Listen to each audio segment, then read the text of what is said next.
Hello everyone, myself Usma Tasneem, welcome to Tasneem academy channel. इस video में मैं आपको बुद्धिज्म फिलॉसफी ऑफ एजुकेशन पढ़ाऊंगी। मैंने अपने पिछले वीडियो में आपको सांख्या, योगा, वेदांता पढ़ाया है। आप एक बार मेरे उस वीडियो को ज़रूर देखना। इससे क्या होगा, आपका कंसेप्ट क्लियर हो जाएगा और बुद्धिज्म फिलॉसफी को आप बहुत ही आसानी से समझ पाओगे।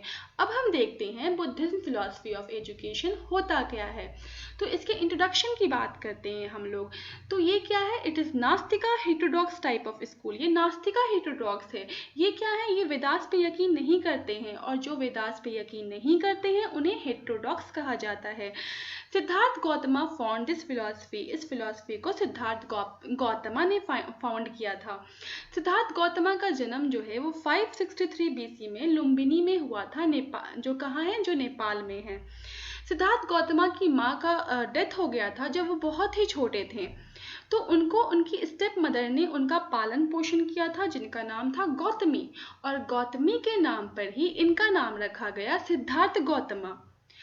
सिद्धार्थ गौतमा जो थे वो किसी राजा के बेटे थे, जिसकी वजह से उन्हें दुनिया का सारा सुख उन्हें उनके पिता ने दिया हुआ था, और उन्हें नहीं पता था कि इस दुनिया में इतने दुख दर्द भी होते हैं। लेकिन एक दिन क्या हुआ, उन्होंने किसी सिक मैन को देखा, किसी डेड पर्सन को देखा, किसी ओल्ड मैन को देखा। तो उन्हें थोड़ा रियलाइजेशन हुआ कि ये चीज़ क्या थी। तो उन्हें पता चला कि ये जो चीज़ें हैं यही दुनिया का सच है, ये दुनिया का सच है। और तो उन्हें उस दिन एहसास हुआ कि मैं कितने आराम से अपने घर में रहता हूँ और मुझे पता ही नहीं है कि इतना कुछ भी दुनिया में होता है। तो वो ट्रूथ की खोज करने के लिए अपने घर से निकल पड़े। जब वो 29 ईयर्स के थे तो उन्होंने अपना घर छोड़ दिया, और जैसे ही उन्होंने अपना घर छोड़ा तो उसको क्या कहते हैं, उसको द ग्रेट रिनाउंसिएशन के नाम से जाना जाता है। और वो 6 साल तक इधर उधर भटकते रहे ट्रूथ की खोज में। उन्हें क्या हुआ, अटेन निर्वाणा और enlightenment at Gaya in Magadha under the peepal tree. Peepal tree के नीचे उन्हें निर्वाण मिला, और उसे क्या कहते हैं हम लोग, इनलाइटनमेंट भी कहते हैं, जो कहाँ है, गया में है। तो गौतम बुद्धा का जो डेथ है वो 80 ईयर्स के जब वो थे तो उनका डेथ हो गया, और उसको क्या कहा जाता है, उसको महापरिनिर्वाणा कहा जाता है। निर्वाण तो उन्हें पहले मिल चुका था, लेकिन जब उनका डेथ हुआ तो उन्हें क्या मिला, उन्हें महापरिनिर्वाण मिला। तो ये था गौतम बुद्धा के बारे में। अब हम लोग देखते हैं गौतम बुद्धा ने क्या क्या कहा है। The four noble truths presented by Buddha, वो कौन कौन से हैं, वो है ट्रूथ ऑफ सफरिंग। उन्होंने क्या क्या कहा, उन्होंने कहा कि इस दुनिया में दुख है, ठीक है, मतलब हर इंसान के पास कुछ ना कुछ दुख होता है, और दुख की क्या होती है, वजह होती है। तो उस दुख की वजह को उन्होंने क्या बताया, समुदाय कहा है। और कहा है अगर दुख है, दुख की वजह है, तो उसका कुछ ना कुछ सॉल्यूशन भी है। दुख है तो दुख का कारण है, और दुख का कारण है तो उसका निवारण है ना। सॉल्यूशन क्या है, उसका निवारण है। और उन्होंने क्या कहा, ये निवारण कैसे पूरा होगा, जब तक कि हम किसी मार्ग को फॉलो नहीं करेंगे। तो इस तरह से 4 नोबल ट्रूथ में कहा गया है कि दुख है, समुदाय है, निरोध है, और मार्ग है, ठीक है। तो दुख के बाद जो समुदाय होता है उसमें काउज एंड इफेक्ट आते हैं, और प्रतीत या समुत्पादा जो है वो वही है, समुदाय है। अब इसको समझने के लिए हम एग्जाम्पल लेंगे। अब देखिए, अब हमारे हर कोई भी इंसान जो है ना वो खुश नहीं है। कोई भी इंसान खुश नहीं होता है। हर इंसान को कुछ ना कुछ दुख होता है, चाहे वो दुनिया में कितनी भी स्टेजेस पे पहुंच जाए, कितनी भी खुशियां हासिल कर ले, लेकिन दुख उसके अंदर हमेशा ही रहता है। तो ये है दुख। तो और उसका रीज़न भी है, उसे कभी भी वो मतलब वो कभी भी अपने दुख के ऊपर, उसको हमेशा दुख क्यों होता है, उसका कुछ ना कुछ रीज़न होता है। लेकिन वो हमेशा उस दुख में तो नहीं रहता ना, वो हमेशा उस दुख से बाहर निकल जाता है। तो उसका कुछ ना कुछ सॉल्यूशन होता है, और उसको किसी मार्ग को फॉलो करना पड़ता है। अब आप एग्जाम्पल लीजिए, जैसे अभी हम देखते हैं हमारा क्या एनटीए नेट का एग्ज़ाम होने वाला था। तो जो भी बच्चे प्रिपरेशन कर रहे थे, जो 2021 की जो साइकिल दिसंबर में होने वाली थी, 20 की साइकिल होने वाली थी ना दिसंबर में, तो सब बच्चे बहुत प्रिपरेशन कर रहे थे, और मतलब अच्छा प्रिपरेशन कर रहे थे। लेकिन अचानक से ये न्यूज़ आता है कि हमारा नेट का एग्ज़ाम नहीं होगा। तो जो बच्चे सीरियसली प्रिपेयर कर रहे थे, तो उनके लिए ये सबसे बड़ा दुख हुआ ना कि एग्ज़ाम नहीं होगा। ये क्या था उनके लिए? सबसे बड़ा दुख था कि एग्जाम कैंसिल हो गया। तो अब क्या हुआ? एग्जाम कैंसिल हो गया तो ये क्या था? ये दुख था। अब समुदाय क्या हो गया? काउज एंड इफेक्ट क्या हुआ? एग्जाम क्यों कैंसिल हुआ? क्योंकि पैंडेमिक सिचुएशन आ गया, क्योंकि लॉकडाउन लग गया है तो एग्जाम नहीं हो सकता है। तो ये दुख की वजह हो गई। और दुख की वजह ये भी हो सकती है क्योंकि उस बच्चे ने बहुत ज़्यादा तैयारी की थी, उसने एकदम वो पूरी तरह से प्रिपेयर्ड हो चुका था कि मैं एग्ज़ाम दूंगा अब या दूंगी, ठीक है, वो प्रिपेयर्ड कर लिया था उसने। तो एग्ज़ाम नहीं हुआ तो उसे दुख हुआ। तो दुख था एग्ज़ाम नहीं हुआ नेट का। दुख का कारण है क्योंकि उसने प्रिपरेशन किया था। और दूसरी तरफ से दुख का कारण ये है कि लॉकडाउन लग गया और ये सारी चीज़ें आ गई। लेकिन ऐसा तो नहीं है ना कि अब एग्ज़ाम कभी नहीं होगा। अब उस इंसान को, उस बच्चे को अपने माइंड को समझाना पड़ेगा कि एग्ज़ाम कभी तो होगा। तो हमें उस दुख में ही नहीं बैठना है कि एग्ज़ाम नहीं होगा, अब हम रोते रहें कि एग्ज़ाम नहीं होगा। ऐसा नहीं है, एग्ज़ाम तो होगा ना। तो उसे सॉल्यूशन निकालना है, उसे सोचना है कि नहीं एग्ज़ाम होगा, अब हमें कुछ अपना सॉल्यूशन निकालना है और हमें टाइम मिल गया है कि हम किस तरह से प्रिपरेशन को और अच्छा कर सकें। ठीक है। अब वो स्टूडेंट क्या करेगा? वो किसी मार्ग को फॉलो करेगा। जो काम वो 2 महीने में, जो प्रिपरेशन वो 2 महीने में कर रहा था, अब उसके पास टाइम ज़्यादा हो गया है। अब वो उस ज़्यादा टाइम में क्या करेगा? अपने प्रिपरेशन को स्ट्रॉन्ग करेगा, ठीक है। और वो कुछ मार्ग फॉलो करेगा। वो मार्ग कौन है? अष्टांगिका मार्ग है। अब वो मार्ग कौन कौन होते हैं हम लोग देखेंगे।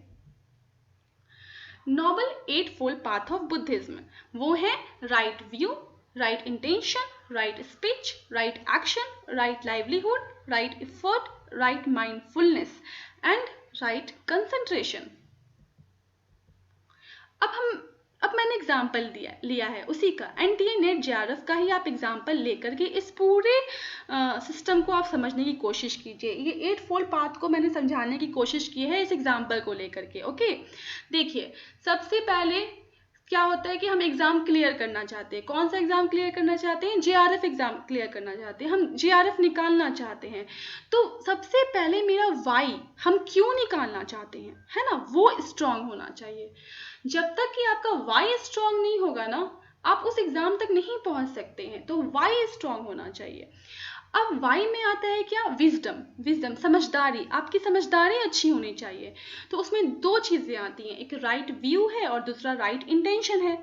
अब हम लोग राइट व्यू की बात करते हैं तो देख लीजिए क्या होता है इसका मतलब। मान लीजिए आप जेआरएफ एग्जाम, किसी के सोच में ये है कि मैं जेआरएफ एग्जाम इसलिए निकालना चाहता हूँ क्योंकि मेरे समाज में मेरी इज्जत होगी और मतलब मैं बहुत अच्छा माना जाऊंगा सोसाइटी में, लोग मुझे बहुत रिस्पेक्ट करेंगे, मैं जेआरएफ निकाल लूंगा तो, या निकाल लूंगी तो। ये उनका राइट व्यू नहीं है, ये रॉन्ग व्यू है। अगर वो ऐसा सोचेंगे, क्योंकि वाई स्ट्रांग होना चाहिए ना, तो ये उनका रॉन्ग व्यू है। उनका व्यू क्या होना चाहिए? उनका व्यू होना चाहिए कुछ मीनिंगफुल व्यू होना चाहिए, मीनिंगफुल व्यू होना चाहिए कि मतलब वो क्या सोच रहे हैं, उनका व्यू ये होना चाहिए कि मैं जेआरएफ इसलिए निकालना चाहता हूँ कि मैं पीएचडी करूँगा या करूँगी और फिर मैं एक असिस्टेंट प्रोफेसर बनूंगी और बच्चे का हेल्प करूंगी। जिस बच्चे को जो बहुत गरीब है, जिनके पास सिस्टम से हर कुछ नहीं पहुंच पा रहा है, मैं उनकी मदद करूंगी। तो मेरा जो राइट व्यू है ना, वो ये होना चाहिए। अब दूसरी बात आती है राइट इंटेंशन। अब इंटेंशन क्या? मेरा ये व्यू नहीं होना चाहिए ना कि किसी ने मुझे चैलेंज किया था कि तुम जेआरएफ नहीं निकाल सकती हो और मैं उस चैलेंज को पूरा करने के लिए जेआरएफ निकालूं। ये आपका रॉन्ग इंटेंशन है। ये इंटेंशन नहीं होना चाहिए। आपका इंटेंशन ये होना चाहिए कि नहीं, मुझे जेआरएफ निकालना है, खुद के लिए निकालना है, अपनी फैमिली के लिए निकालना है, जिस बच्चे तक मेरी हेल्प पहुंच सके उनको पहुंचाने के लिए निकालना है। तो जब तक कि आपका वाई स्ट्रांग नहीं होगा, वाई आपका स्ट्रांग होना बहुत ज़रूरी है। और ये जो चीज़ें होती हैं, ये प्राइमरी सिस्टम में होना चाहिए कि आपको अपने लिए, मतलब आपको दिखाने के लिए, दूसरे को दिखाने के लिए कुछ नहीं करना है। आपको एक सिस्टम के तहत करना है कि आपको चीज़ें मीनिंगफुल करनी है। तो वो वाई हुआ। अंडरस्टूड? तो राइट व्यू और राइट इंटेंशन में क्या हुआ? विजडम आ गया। ये आपकी समझदारी है कि आपका वाई स्ट्रांग होगा। तो ये 8 फोल्ड पाथ को आप किस तरह से इजीली लर्न कर सकते हो ना, आप बस इस एग्जाम्पल को समझने की कोशिश कीजिए तो आपको इजीली क्लियर होगा। अब हम देखते हैं कि आप नेट जीआरएफ का आपने वाई तो स्ट्रॉन्ग कर लिया, वाई स्ट्रॉन्ग हो गया कि मेरा मीनिंग भी अच्छा था और मेरा इंटेंशन भी अच्छा है। अब हम देखते हैं हाउ मैं एग्जाम क्लियर करूँगा, कैसे करूँगा या करूँगी। तो right speech, right action and right livelihood, इसको रखा गया है इथिक्स में।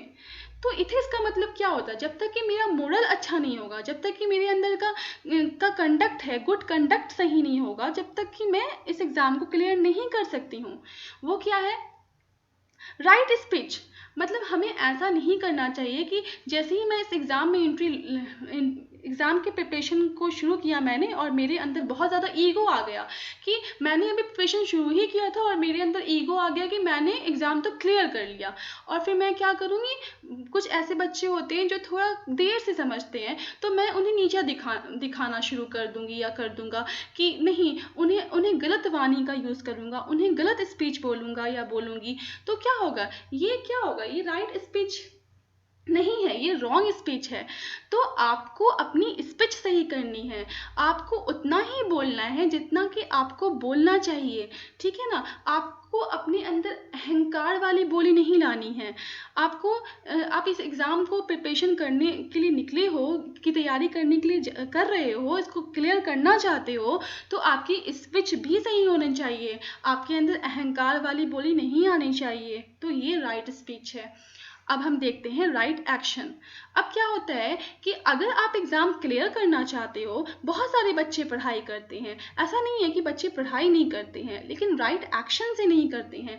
बहुत बच्चे क्या करते हैं, वो पढ़ते जाते हैं, लेकिन कब क्या पढ़ना है उन्हें नहीं पता। मतलब बहुत लोग सिर्फ सिलेबस को ही पढ़ते हैं, वो ना MCQ सॉल्व करते हैं, ना PYQ सॉल्व करते हैं। जब वो ये सारी चीज़ें सॉल्व नहीं करेंगे तो एग्ज़ाम कैसे क्लियर होगा, नहीं होगा ना। तो राइट एक्शन ये कहता है कि हमारा एक्शन सही होना चाहिए।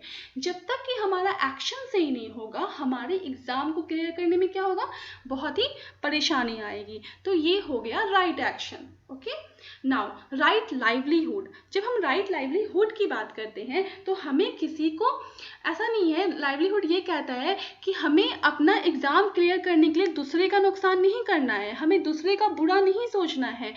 बहुत लोग क्या करते हैं कि वो ये करेंगे कि खुद तो पढ़ेंगे लेकिन दूसरे को पढ़ने नहीं देंगे। तो ये जो है वो रॉन्ग व्यू है, ये राइट व्यू नहीं है, ये रॉन्ग लाइवलीहुड है। तो हमें राइट लाइवलीहुड को अटेम्प्ट करना चाहिए कि हमें बच्चों को मतलब ये बताना है कि जो अगर आप JRF क्लियर करना चाहते हो तो आपका लाइवलीहुड भी सही होना चाहिए, आपको किसी को नुकसान नहीं पहुंचाना है, किसी भी लिविंग बींग्स को नुकसान नहीं पहुंचाना है।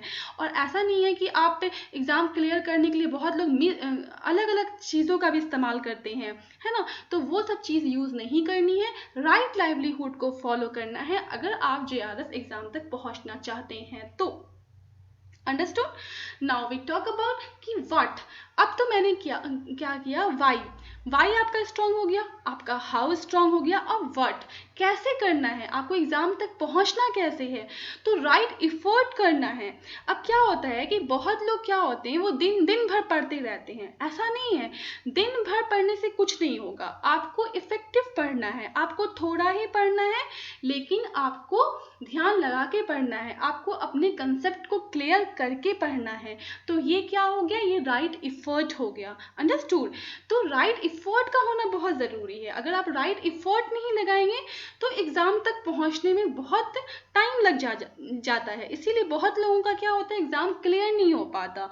तो राइट एफर्ट होना बहुत ज़रूरी है। उसके बाद क्या है, राइट माइंडफुलनेस, कि आपका माइंड पढ़ने वक्त क्या होता है ना कि बहुत लोगों का माइंड डाइवर्ट कर जाता है, हम पढ़ते कुछ और है, हमारा ध्यान कहीं और चला जाता है।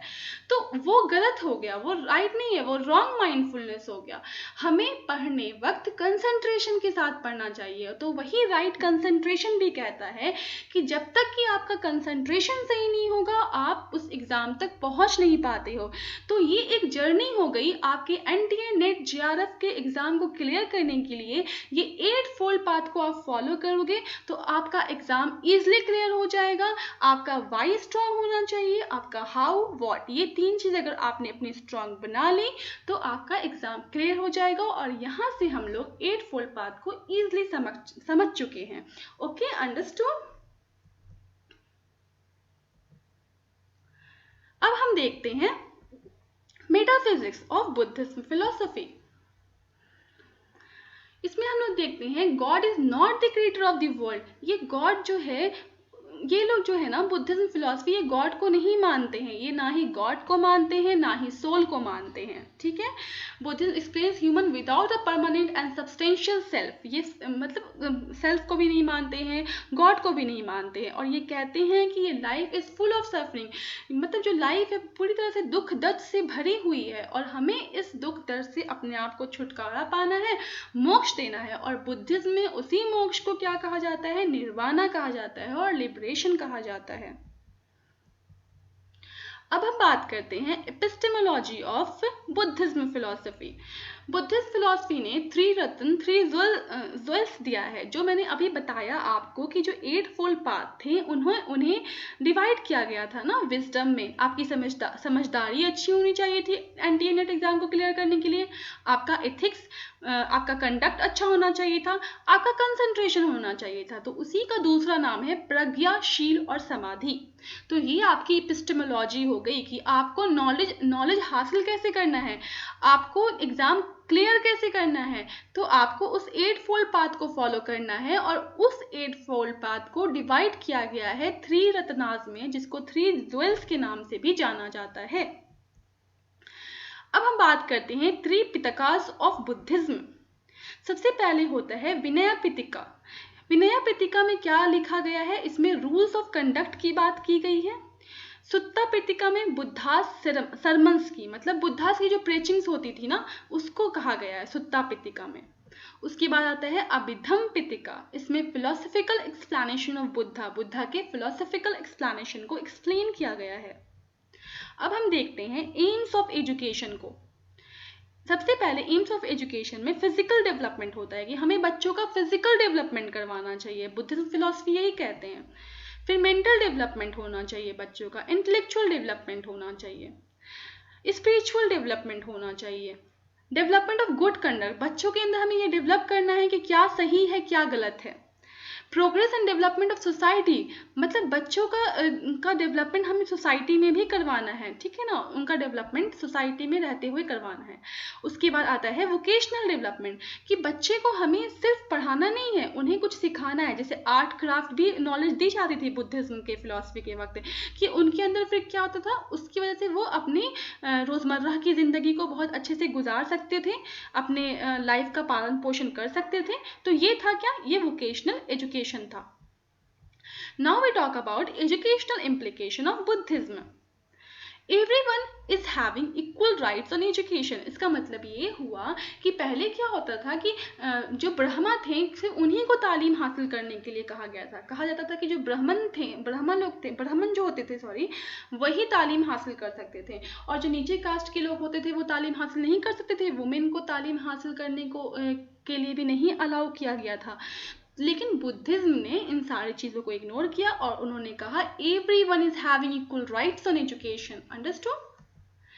फिर नो फिजिकल पनिशमेंट, हमें बच्चों को फिजिकल पनिशमेंट नहीं देना है। जैसा कि आज भी फॉलो हो रहा है कि हम बच्चे को फिजिकल पनिशमेंट नहीं देते हैं, और बहुत सारे रूल्स बनाए गए हैं गवर्नमेंट के द्वारा कि अगर जो फिजिकल पनिशमेंट देते हैं बच्चे को, उन्हें फिर गवर्नमेंट से क्या होता है, उन्हें सज़ा मिलती है।